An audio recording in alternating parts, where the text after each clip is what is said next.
What's going on, everybody? You know where we are. Santa Monica College Track. Santa Monica Track. And that blue Garcia boxing t-shirt is the Miracle Jew. It is Coach Dave Schwartz. Look at that, Eloy. Eloy. Hey, that's prime Eloy, man. Look at that.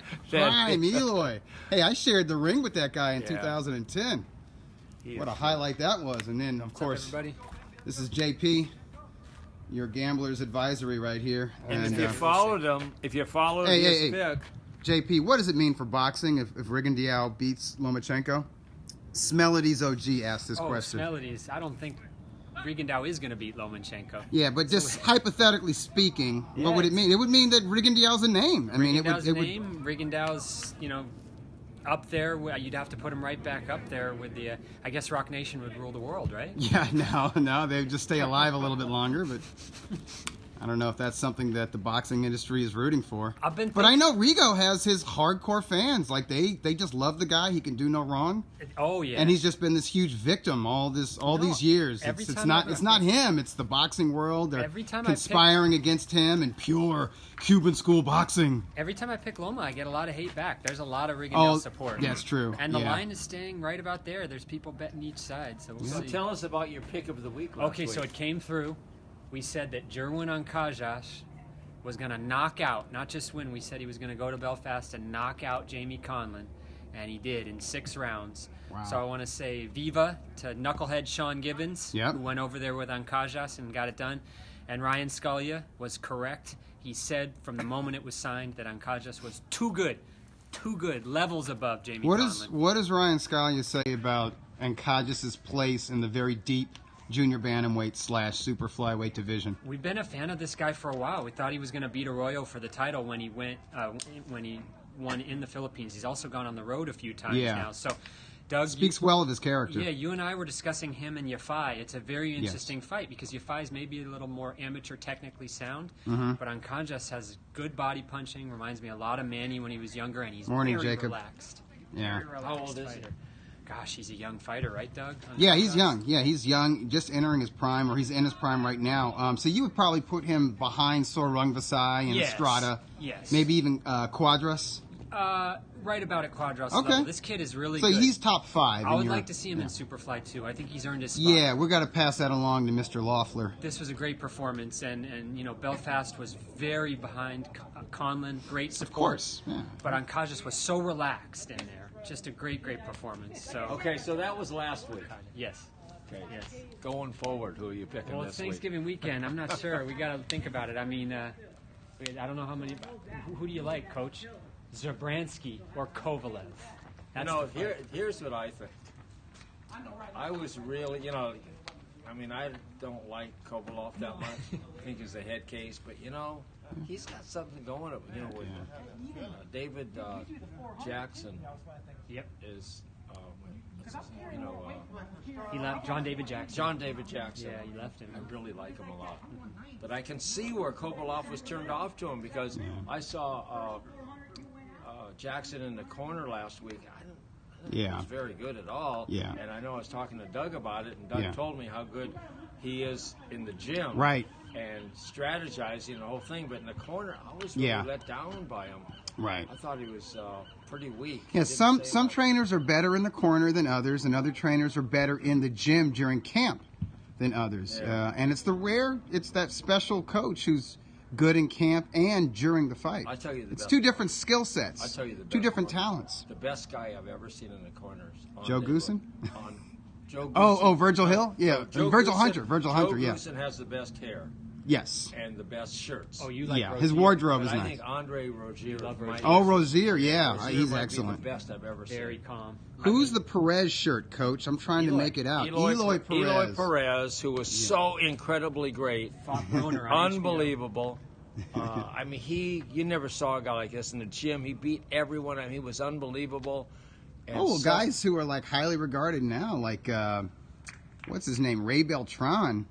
Eloy did not have a hard time sparring with Ray. And I get it was sparring. And with Ramirez. Here, I got you, Doug. Or Jose Ramirez. And now hot as heck. Yeah, or Ramirez. Brandon Rios. Brandon Rios. Oh, my God. That was incredible. So write in with your questions. Doug is here. Coach is here with his questions for Doug. we're here. We can talk about the Kovalev fight, the Belfast card yesterday. Frampton was in a tough fight. Yeah, Horacio Garcia. I tell you, Garcia would make it entertaining. He's a tough cat, man. So you want to know what happened to Eloy? Yes. Drugs. Women. Women and drugs. Women first. No, all of a sudden he got hooked on coke. Yeah. It was crazy. And nobody knew. I had no idea. We were watching He's him. the last guy you would think that was doing coke. I mean, this guy is so straight, so good, great guy, great really guy. good. So as the great Don props Familton, to the late great Coach Familton and Garcia Boxing because they got the most out of his ability. and Don Familton, women will take your legs. Yeah. Women will take your legs. They did. So anyway, I just want to mention this. Steve Kim on his TNR show. Yes. And on his the Three knockdown rule. The two greatest interviews this week. He had Larry Merchant on for an hour. Wow. Which you can get on a podcast. I mean, it was riveting. I mean, Steve Kim and Larry Merchant are really good together. They got a great rapport. But Larry Merchant, I mean, it was. I didn't want it to be over, and it was on for an hour. It was so incredible. He was on there for a long time. And then the next day on the 3 knockdown rule with Mario Lopez, they had Eric Gomez. He was incredible. It was a great interview. Oh my God, that was great. Gomez is usually a good interview, but Steve and Mario bring out the best in Eric Gomez. They know him well enough, but they ask the right questions, and there's always a lot of insight. And there's no hesitation on the answers. No. I mean, he's not thinking, well, what do people want to hear? Exactly. Or what should I say? Or how can I not offend anyone? Now, he's refreshingly honest. He's really good. Just gives his side, which is all we can do.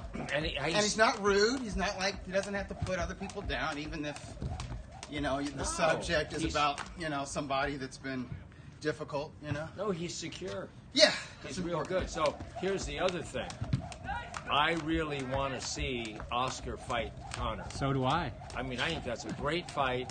I think Oscar wins. I think everyone wins because the amount of money Oscar's going to make.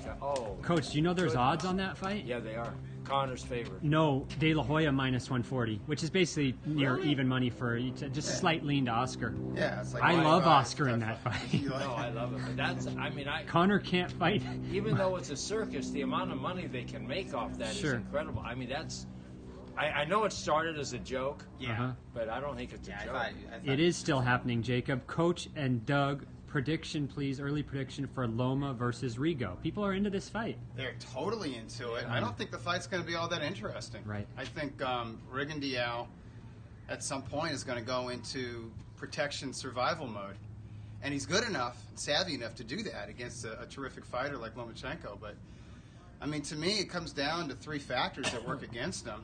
Size, age, activity, and you know what? The 4th thing that I think works against him, style. Yeah. I think Lomachenko, if he's got his head screwed, I mean, if he's focused and he's not trying to show off and not, trying to force a knockout, his boxing style is very difficult for a counterpuncher like Rigondeaux. So I like Lomachenko by decision, and I don't think it's going to be. It might be interesting for like 5 or 6 rounds, and then it'll be kind of boring. People are into this fight, Coach. Lomachenko. No, I like Lomachenko. I think first of all he's bigger. Yep. I don't know if he's smarter or not, but he's real smart. He can adjust. He's been more active. He's in his prime. And I'm surprised that the thing is such a big sellout. It's huge. Yeah. It's not in the big room in the Garden. It's in the theater. But it is sold out. And the media, requests are off the chain.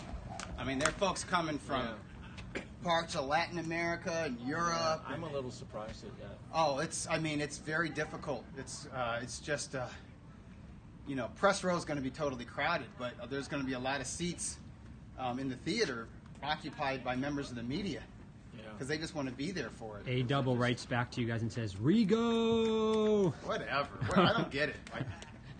Hey, Gabe, what do you get excited about for Rigo? Gabe Montoya doesn't fight anybody, man. Gabe Montoya's into Rigo. Yeah, I don't get it. I don't understand the appeal of Rigo. I think it's just because he's just a big underdog, and they feel, they project their own sorrow on him because maybe they feel victimized in life. I know I'm putting my psychologist. My dad was.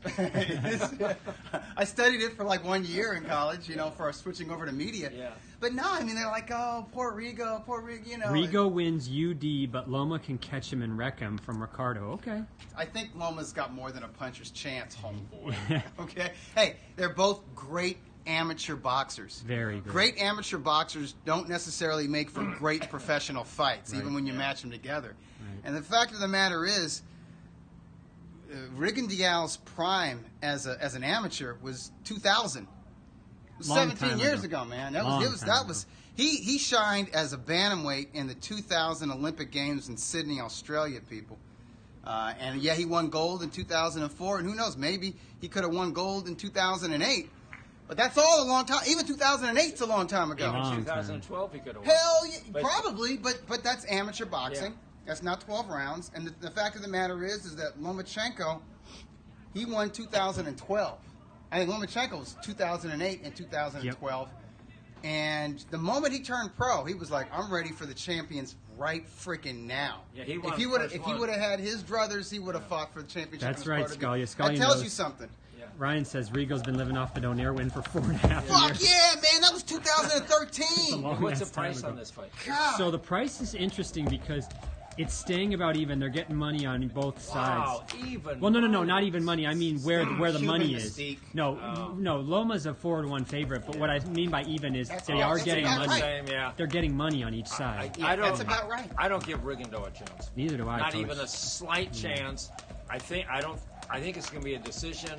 Probably. Totally one-sided. Yeah. And Rigondeaux still knows what he's. I mean, he's good. Of course. He's great. But if he don't want you to hit him, yeah, it's going to be hard to hit him. Yeah. You know, listen, he's all those fights. They know how to survive in there. So you ready? But just trying to survive, don't win rounds. Well, let me ask you this. Yeah. So who do you like in the Kovalev fight? So that fight is interesting because the price is 30-1 on Kovalev. Wow. And immediately people bet Shabransky, which I agree with at those odds. You got to like those values because right? he could chin check. Who's going to bet 30-1 on Kovalev coming off that loss? But I like Kovalev. Oh, yeah. His head's in the right place. Well, physically, he looks good, and he looks sharp. I think he's mentally well, back. Yeah. I think you got to do. You either got to take a shot on the dog, or you got to take Kovalev to wreck him, right? Yeah. And stop him. I mean, you can't. Yeah. Those are the only two options. Yeah, I mean, I'm thinking Kovalev in 7. Yeah. I think Kovalev's going to knock him. I think that was just a real bad divorce for Kovalev. The whole thing, the spiral down. He couldn't get out of the funk. Yeah. And I think now he's out of it. Ricardo says Chingongsi can crack. Yeah, Shabransky can crack. He's big and he's game, and he's got a great opportunity. So what's he got to lose?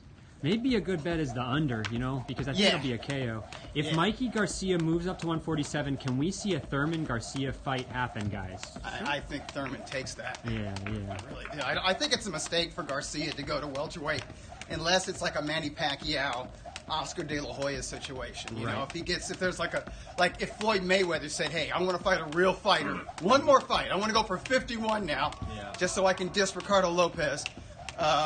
And I'm going to fight a real fighter at welterweight, then if you're Mikey Garcia, that makes sense. Do you know why I think? Okay, but otherwise, why? He's a terrific lightweight.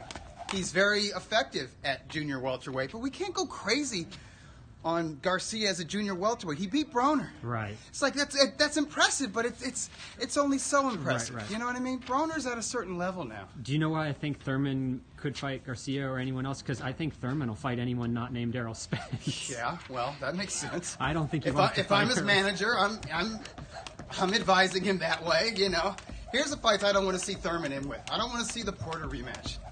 I saw that. Let's mix and match these PBC welterweight players. You know. I was told Cove's training was suspect, says Ricardo. Okay, we'll see. You were told what?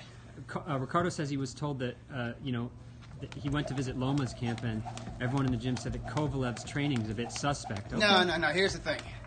Kovalev's training in comparison to Lomachenko's is not up to snuff. His training in comparison to Usyk. Those guys are beasts. Those guys are not. These guys they're fresh. They're just making their names. Right. Kovalev made his name some years ago, so it's not, and he's getting into his mid-30s. Sure. So you have to factor that you can't train in your mid-30s the way you did in your mid to late 20s. Right. If you do, then you invite injuries unless you're on them special vitamins. which some of these folks are. Coach, you got the questions. Coach Schwartz has the questions. But just for one Doug. more thing. Sure. Mikey Garcia needs a psychologist. I mean, that he turned down that fight. Eric Gomez was pretty honest in that interview with what happened. Well, no, what happened is over an analysis leads to paralysis, which the Garcias have, including Robert. Yeah. I mean, they blew that deal. That was the best fight for them.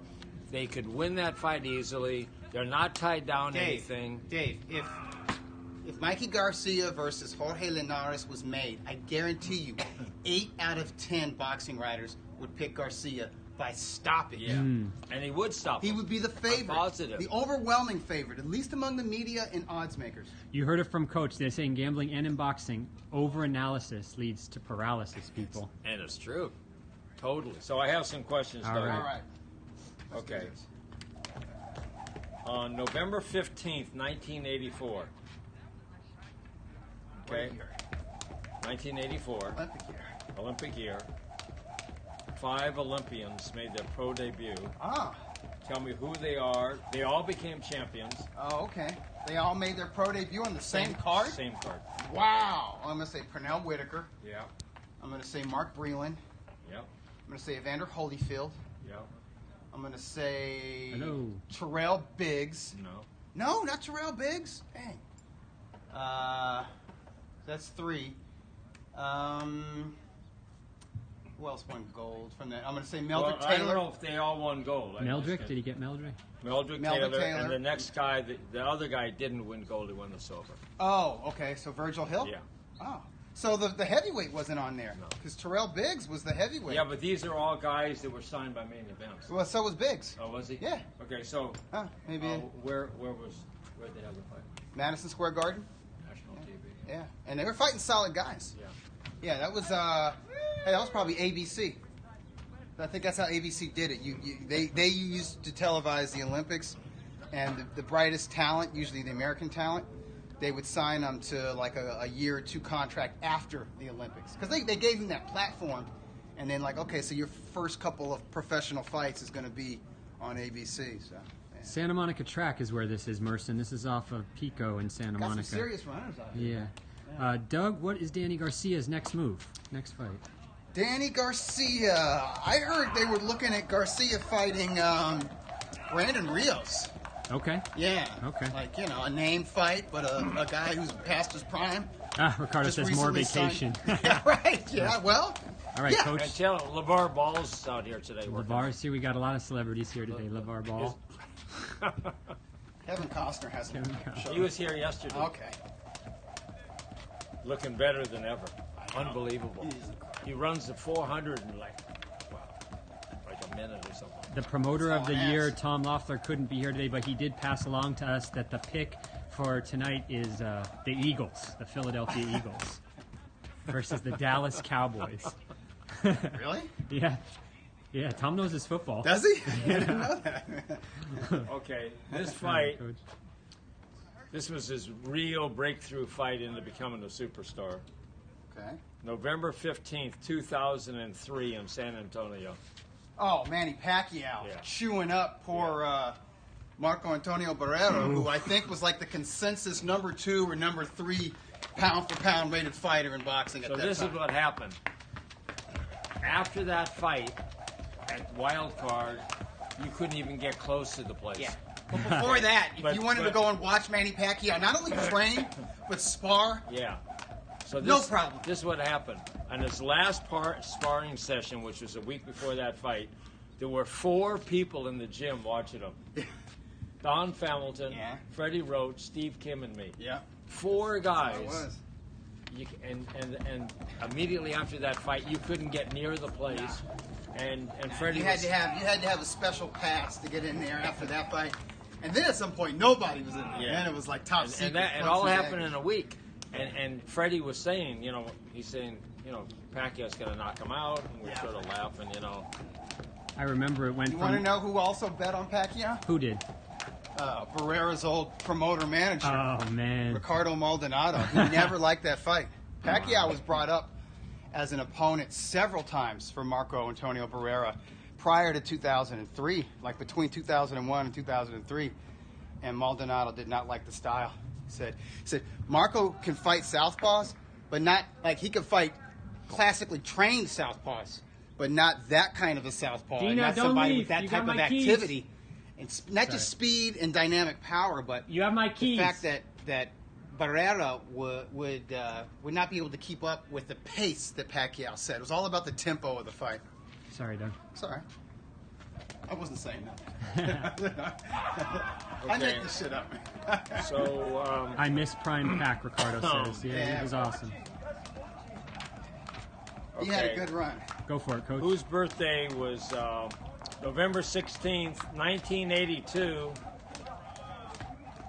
When he won the title, huge upset, unbelievable He punch. was born in 1982? Yeah. You were at his pro debut. He's a boxer. What weight class is he? Or He what was weight? He like, won a world title? He was like, I don't know exactly. Oh yeah. He won a few world titles. Oh, yeah? The first world title was a huge upset. Uh-huh. So you were at his pro debut at the Hollywood Park Casino. He has a brother. No, this is Nonito Donaire. Yeah. Doug and Coach, is Mikey Garcia versus Easter set in stone? I don't know set in stone. but- Easter's name has just been thrown out there. I've Okay. heard somebody else's name.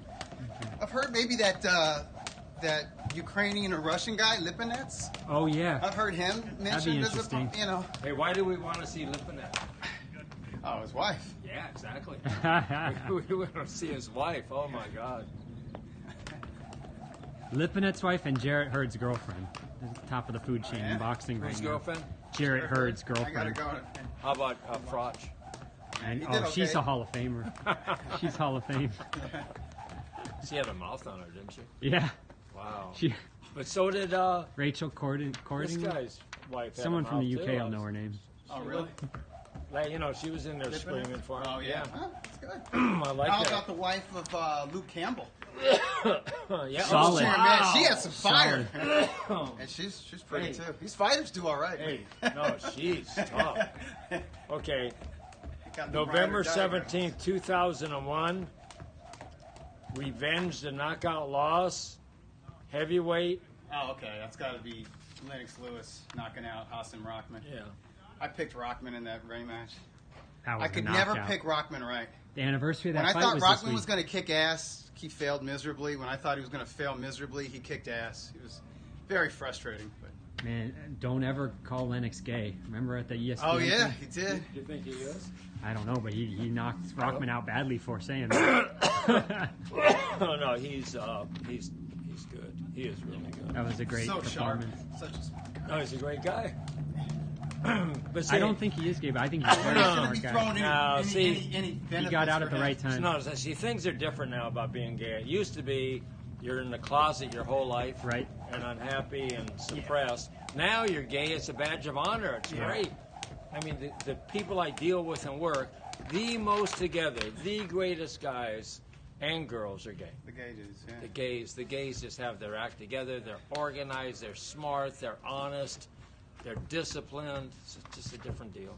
It's a different world. And it's good, but it's all good. What does Trump think about that? I don't know. What does LeVar Ball think about it? We can ask Want to him. get him over here? Nah. Hey, LeVar! LeVar! We can ask him. I wonder if she just left with my keys. I asked her not to. I'll give you a Walking, ride. we I'll giving give you a ride, JP? Who kn- Okay, maybe. so here was a fight, and I was there. November 18th, 1994, MGM Grand, Las Vegas. Uh-huh. Really a crossroads fight. And it was closer than people think. You read in there, they said it was a blowout. It wasn't a blowout. Oh, okay. This is Roy Jones Jr.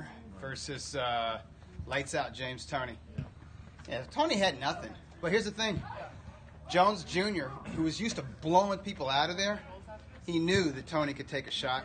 And even in that condition, he wasn't going to get him out of there easily. So if he tried to commit to hurting James or stopping him, James could get lucky. So he boxed the safety first fight.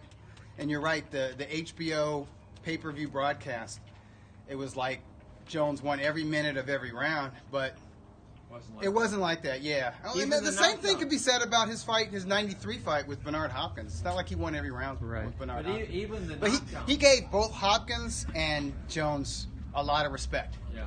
Compared, because that version of Jones could knock out anybody. Like 99% of world-class middleweights and super middleweights, that version of Jones, he could decapitate them whenever he wanted to, but not those guys. You know, James Toney was 15 pounds overweight on the Monday of the fight. He had to take diuretics. He had to go to the doctor. It was crazy. Yeah. So and then he had like the IV afterwards. Yeah, overhyped. everything. He was waterlogged. And then the knockdown really wasn't a knockdown. No, it was it was a push. It was an off balance. But here's the thing. I'm okay with Roy Jones getting a 10-8 round with that because he set it up. Right. He faked them, and Tony tried to play that game. He got into Tony's head, and when Tony did that, really, James Toney was reacting to Roy's move, like, oh, I'm going to get you now. And he started going backwards, and Jones just came up and kind of like the side of him right there, just kind of helped him down. But it was an iffy knockdown, but Roy Jones Jr. set it up. Hey, he made it happen. What was Tony's best fight where he was disciplined, he was good? Iran Barkley. Exactly. Yeah, I mean, that was his one of his top master classes, and he's got a couple. Yeah, I put the Girov fight in there. Yeah. I put the Prince Charles Williams fight in there. James Toney he's had some masterful performances. Okay, so let me ask you about the Prince. When James Toney fought Evander Holyfield, I don't know why he was like a 3-1 underdog. No doubt in my mind he was going to win that fight. So let me ask you this. None. On the Prince Charles Williams Toney fight. Yeah. Okay. Who was on the undercard? Oscar De La Hoya. Yeah. He fought Jorge Paez. Blew him out in 2 rounds. Right. And some folks thought that Paez took a tie. One punch knockout. Yeah. And the other people say that Paez didn't come out of the concussion for like 2 or 3 weeks. Yeah. He didn't even know what. Yeah, I never bought that Paez was in the tank for that. Oscar at lightweight could cut your head off. Okay, now people forget how devastating he was at lightweight and junior. What round did Toney knock out Williams with how many seconds to go? It was the 12th round. Yeah. Yeah, I don't know how many seconds to go. 25 seconds to go. Yeah, it was near the end of the round, yeah. It was the end of the round, and it was the cover of Ring Magazine. Oh, it was a beautiful picture. It's a great because Williams is like, he's arched back like this, you know? It's like he's doing a limbo. It's insane. Jacob wants to know, where were we? Did we all watch at the time the Bo Holyfield parachute match? I did see that fight, Jacob. I remember, I was a big Riddick Bo fan back then, and I was bummed because he was coming on, and when they stopped the 20 minutes, changed the fight. Doug, why did nobody take to Andre Ward in his career? A lot of reasons, right? Inactivity. Well, a lot of people took to Andre Ward. He had a lot of fans. Coach is one of them. I'm a huge fan. He had a lot of fans within the media. He just wasn't able to build up a dedicated fan following, right? Because he's guarded. He's emotionally guarded, so he doesn't express. He's very controlled about what he does and says outside of the ring. He's also very controlled inside of the ring, and it doesn't always make for compelling, dramatic fights. People like drama.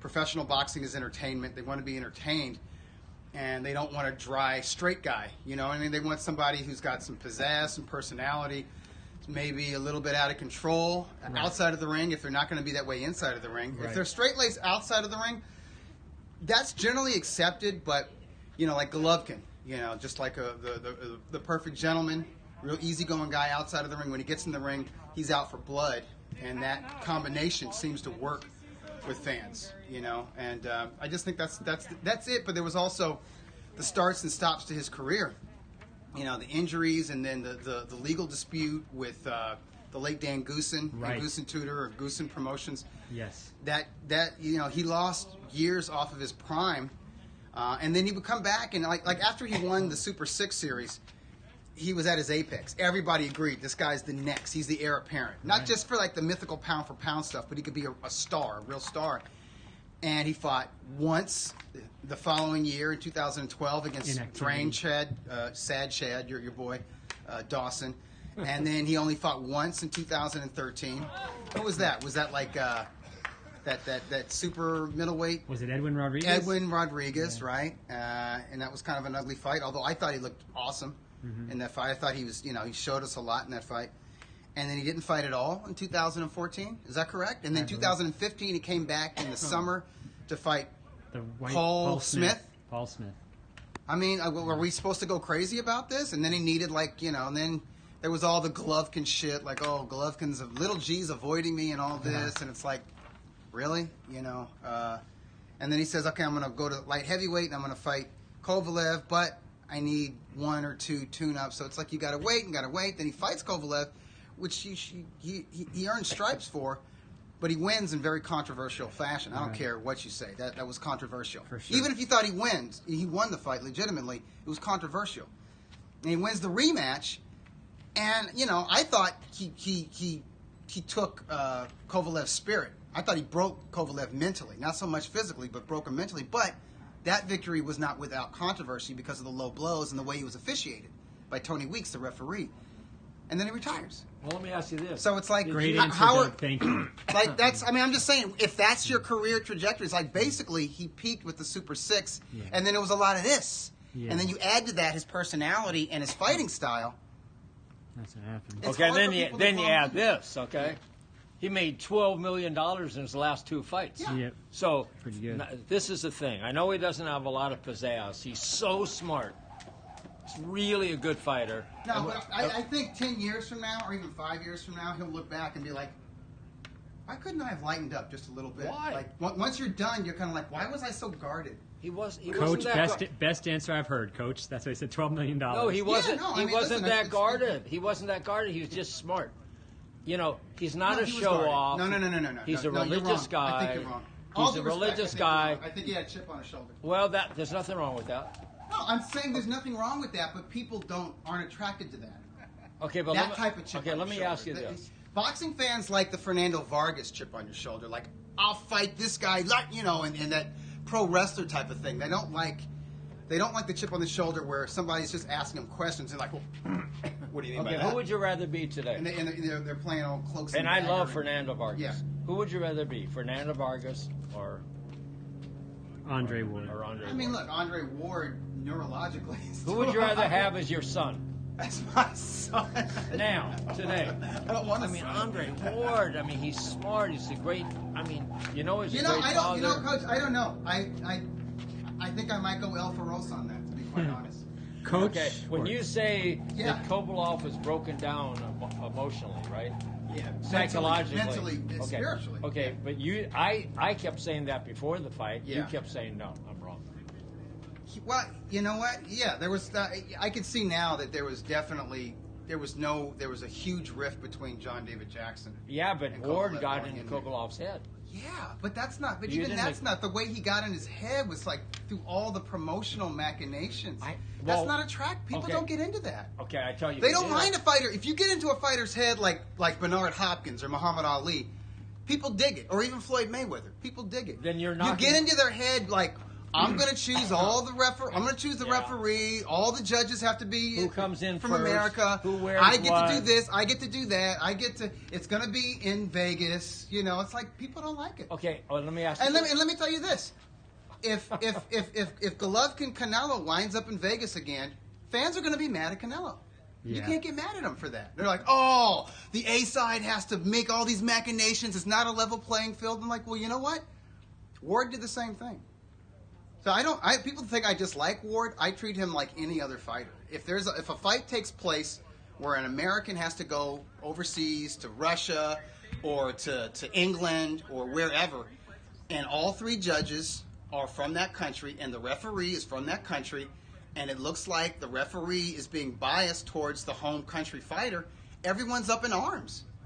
And that was the same situation we had with Kovalev and Ward. It's just there's an American bias, but I don't have the American bias. Does that mean you don't like Sugar Ray Robinson or Sugar Ray Leonard? Because they did the same exact thing. No, but here's the thing though. You can't compare Andre Ward to Robinson or Leonard.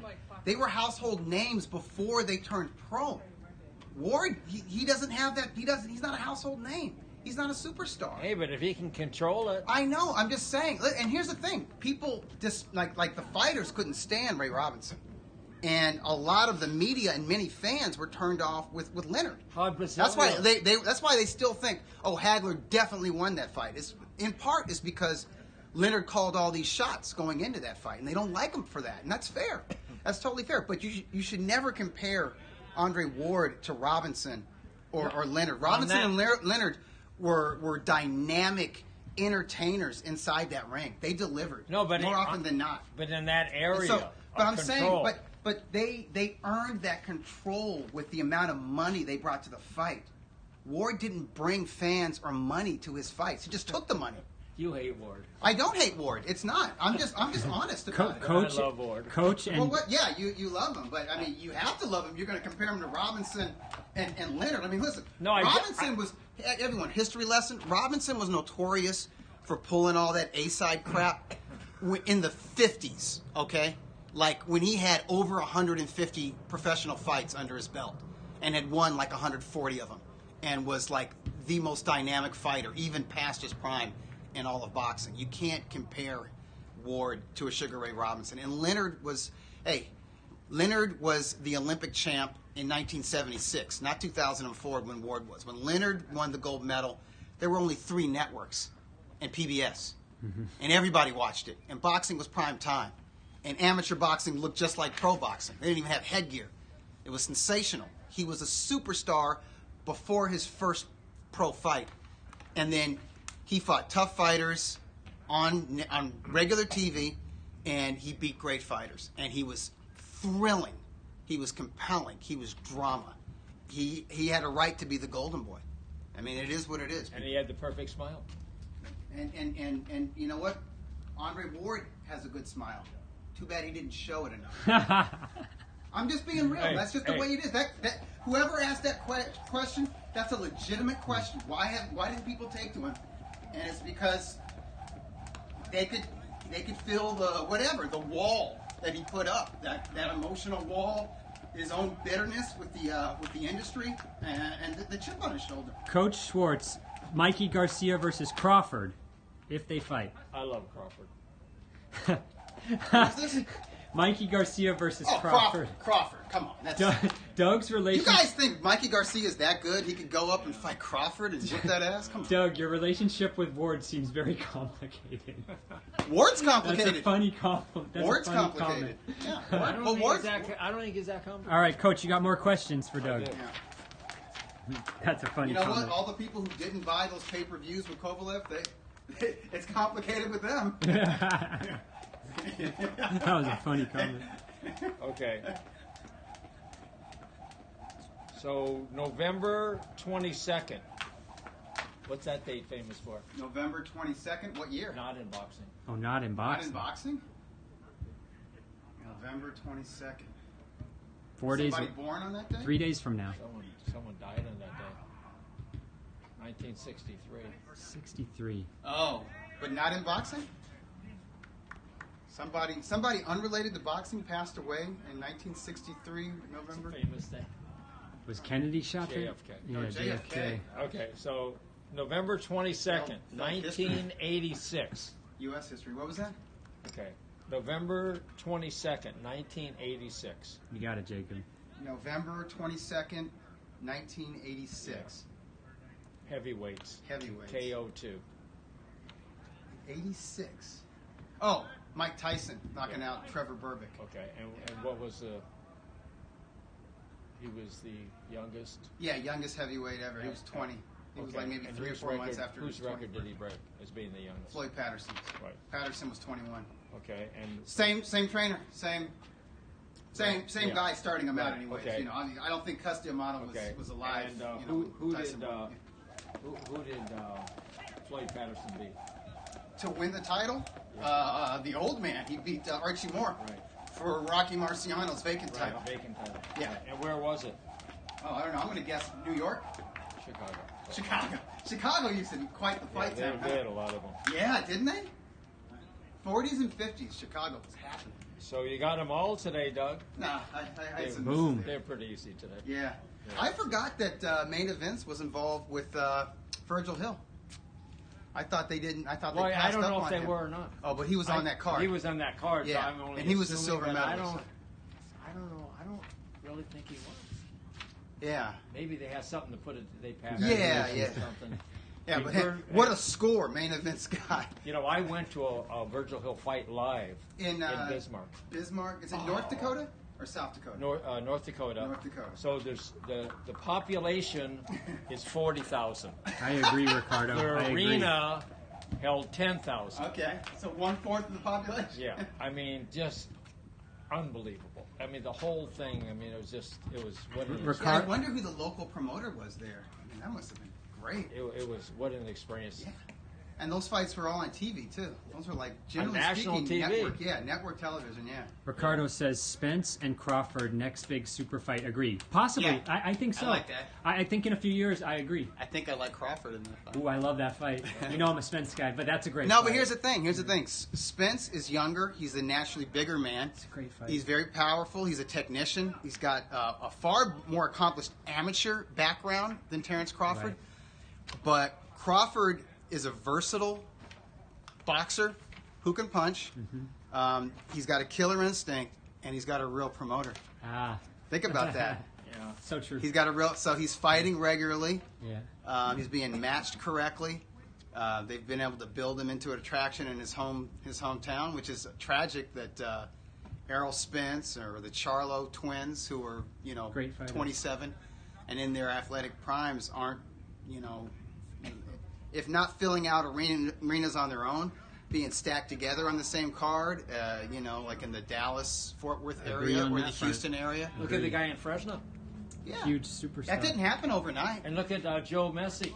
Oh, in Buffalo. Jeez. Wow. And look at Art Aragon. Oh, right here. My favorite. So we got an opponent for. I know last week Tom Loeffler announced the Shavyakov fight on HBO Latino. He's going to fight Rene Alvarado. Yeah, that's an interesting fight. Yeah, good fight. Yeah, that'll be on HBO Latino, right? Yeah. So they'll show it maybe afterwards. So let me ask you this, Doug. Yeah. What do you think the odds are? Or maybe I should ask you. Yeah. Speaking of odds, what are the odds that the rematch Triple G Canelo's May 5th at T-Mobile? Cinco de Mayo. Oscar told TMZ that is the targeted date. Yeah. I say 100%. I say 100%. You think Coach Schwartz is locking it up? 100%. The only way it wouldn't happen is if I don't follow football, right? Right. What's the beef between Jerry Jones and Roger Goodell? And Goodell. It's pretty big. So what's the beef though? I don't pay attention. No, football, like when I see football written, there's this guy named it's like in Ezekiel another Elliott. language. No, it's all ego. It's all ego between the two. But Jerry Jones is 1,000% pissed ego. at him.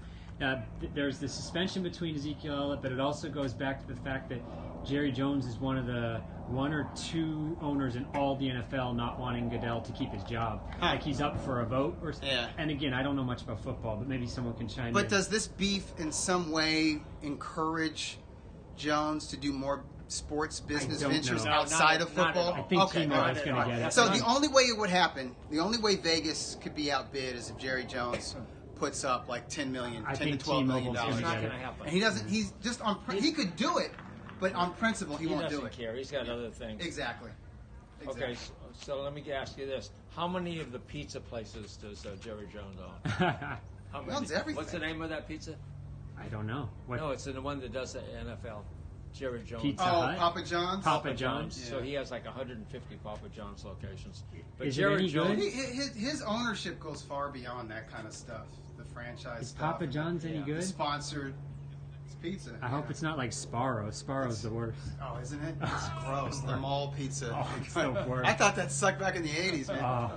No, but like the construction companies that build like Goodell makes building $47 million. Wow. The stadium or the arena, the stadium in Inglewood. he's involved. He's involved in that. He helped make it happen, but he owns those construction companies that are putting it together. So we're headed into Thanksgiving. I do too. I like it. We want to wish everyone a happy Thanksgiving because it's coming happy up. Thanksgiving, folks. We've got Shabransky and Kovalev. We've got Loma and Rigo. And then maybe next time we see you guys, we'll hear more about Yeah, we'll see Loeffler. He'll tell us about Triple that G triple header. and Canelo. Canelo was in Belfast yesterday supporting Horatio Garcia. Canelo was ringside. I didn't know that. He was ringside at the fights. Yeah, because Eddie Reynoso trains. And Garcia put up a hell of a fight. Didn't he? He ain't Went bad. the full 10 rounds. That tells you a little something about Joseph Diaz Jr. Yeah, it says a lot about Diaz Jr. shut him out. Says a lot about So what's your pick of the week? Okay, well, this week is tough because we are limited to the Kovalev fight. That's tough. The odds. Let's go with that fight to not go 12 rounds. Yeah, for sure. He's going to knock. Kovalov's going to. I don't. I say 7 rounds. That'll be the pick of the week. I have a new respect for him. I do. I think he's getting through this. I think he turned the corner. I think he's going to win by knockout. Okay. I want to see him fight Sullivan Barrera. Oh, good fight, and Sullivan's on the undercard, so that'd be good. Hopefully we get to see that. Oh yeah. Fight. Hopefully we get to Sullivan's see that. fighting a decent guy, right? That guy went 12 with Bivol. Right, that's what I heard. Very his name interesting. Before. Yeah, so Felix Valera. Yeah. Went 12 with Bivol. So maybe he will be a measuring stick. Very good measuring stick. Hey, if Barrera can dominate him or stop him, then that guy's tricky. Yeah, that goes into like a potential matchup between. Is it Bivol or Bivol? I say Bivol. I like saying Bivol for some reason. Bivol. Yeah, I've heard Bivol and Barrera. If that fight happens, there's going to be a lot of interest. I'll tell you what, though, light heavyweight division is hot, and I think HBO is investing in it the same way they've invested in middleweight, superfly, and junior lightweight. It looks like we did say 2 weeks ago that we would assess Bivol and Beterbiev, and it has to be said that Bivol looked better than Beterbiev. Way better. Way oh better. My God. I've never been that high on Beterbiev. You know what? He did not look good. Well, I mean, you need a real promoter, folks. Yeah. You got to fight often. You can't just fight here and ring there. rust was very apparent. Of course it was. He actually needed those 12 rounds. Anyway, hey JP, thanks for coming. Thank You're you, great. Coach. Thank you, Coach. I didn't have to guilt trip you. I didn't even call you. I'm You here. showed up. I'm here. You're great. Hey Dougie's got this new responsibilities.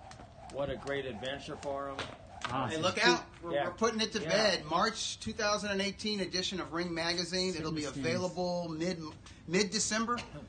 I think the digital edition will be available in a couple of weeks. Get ready, people. But we're putting it to bed like today, tomorrow, Tuesday at the latest. We're going to finish it Congrats, up. Dougie, Ricardo says. Yes. Yeah, congrats. Triple G's on the cover. Was like behind him are like some past pound for pound number ones. Get your Ring Magazine, the new era. Yeah. No, New just era. Triple G's in good company. We'll put it that way. No, but keep your eye on Ring Magazine. It's going to be incredible. Yeah, a lot of changes.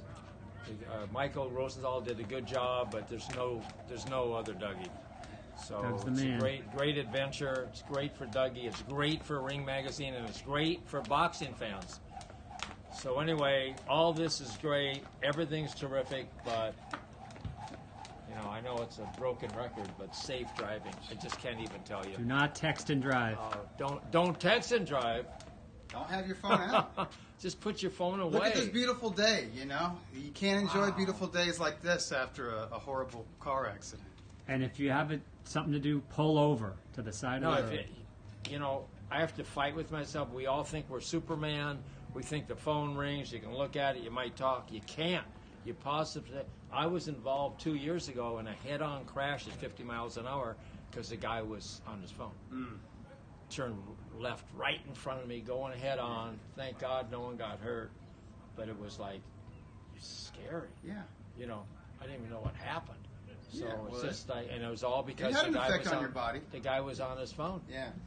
So anyway, Dougie, you're unbelievable. Thanks, Doug. So how do you like this challenge about Ring Magazine? Yeah, it's a lot, but I mean, there's it's like gambling. It's like taking a gamble. There's some risk involved with it. There's what's this saying? Nothing ventured, nothing gained. Yeah. I think there's a lot to gain. Yeah. I think there's a big opportunity here, and timing is always important in life. I think this is the right time for the Ring Magazine to go in a new direction because we've had such a good 2017, and it sets up a 2018 that is just as big, just as significant, and maybe even better. And I think better with some of the fights that are on deck, like the Golovkin-Canelo rematch, Anthony Joshua versus Deontay Wilder. World Boxing Super Series. The World Boxing Super Series, seeing its conclusions. There's a lot of action happening. There's action happening in almost every weight class in boxing. Boxing's You've got awesome. the best fighting the best. the ESPN's involvement in boxing, which began this year in earnest. You see what their ratings were last week? They're going to be high on boxing again. Yeah. And I love it. They committed to 24 dates with Golden Boy. And Golden Boy's series in 2018 is going to be more dedicated to the young up-and-comers, guys like Ryan Garcia and Virgil Ortiz. And they've got so many young guys. You're going to see more of them than sort of the old guard. You know, you're not going to see my beloved JSK anymore. You're not going to see Jesus Soto. The young and up and coming. You're not going to see those guys. You know, you're going to see the young guys in tough. So that's all good. And Top Rank is bringing HBO quality fighters and fights to basic cable, which is basically network television these days. You know, I mean, everybody's got ESPN, and everybody can watch ESPN on every platform. Yep. You know what I mean? So it's just good. It's all very healthy for the U.S. scene of boxing, and the international scene is stronger than it's ever been. Boxing is as popular as it's ever been in the UK and in Japan and other places. So it's all good. So it's a great time for Boxing Magazine. And UFC is down, so a lot of those people are coming. Man, they want to do boxing. Yeah. Boxing is king. Which I don't think it's that bad of an. I like no, that's fine. White. The more the merrier. It's going to be good. Anyway, have a great Thanksgiving, everyone. Have a great Thanksgiving, everyone. And we'll be back. We'll talk Loma and Rigo, Triple G Canelo. We'll see how Kovalev looks, and that'll be it. And Coach, I know you weren't feeling well. We're so glad you're here. We love you, Coach Schwartz.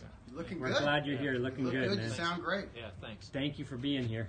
Thank you. All right, so we'll see everyone next week, December. Next week. No. Next week is going to be 26th after Thanksgiving. We'll see you guys then. All right. I won't be here in 2 weeks.